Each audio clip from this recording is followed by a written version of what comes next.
नवरात्रीत आपण देवीची पूजा करत असतो। या दिवसात आपण तिला रोज नव्या रंगाचा साज शृंगार वस्त्र परिधान करीत असतो।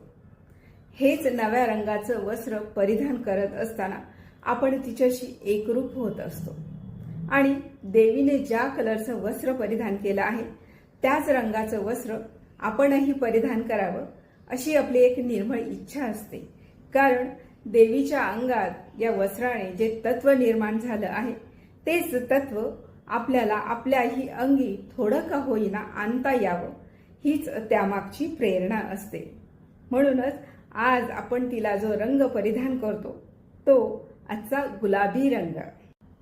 गुलाबी रंग हा स्नेहाचा, आपुलकीचा आणि जिव्हाळ्याचा रंग, आपलं भारतीय राष्ट्रीय फूल असलेल्या कमळाचा, जे फूल देवी श्री लक्ष्मी मातेचं अतिशय प्रिय असं फूल आहे।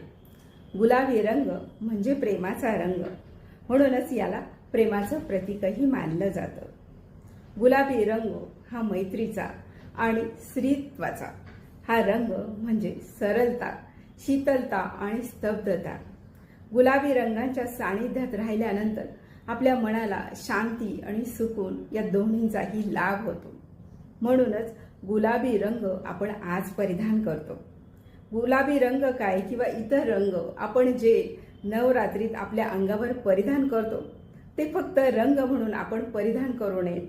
त्या रंगातलं प्रत्येक तत्व आपल्याला आपल्या अंगी बाणवता यावं, आपल्या अंगी आपल्याला उतरवता यावं, हीच या नवरात्री मागची प्रेरणा आहे। धन्यवाद। शुभ नवरात्री।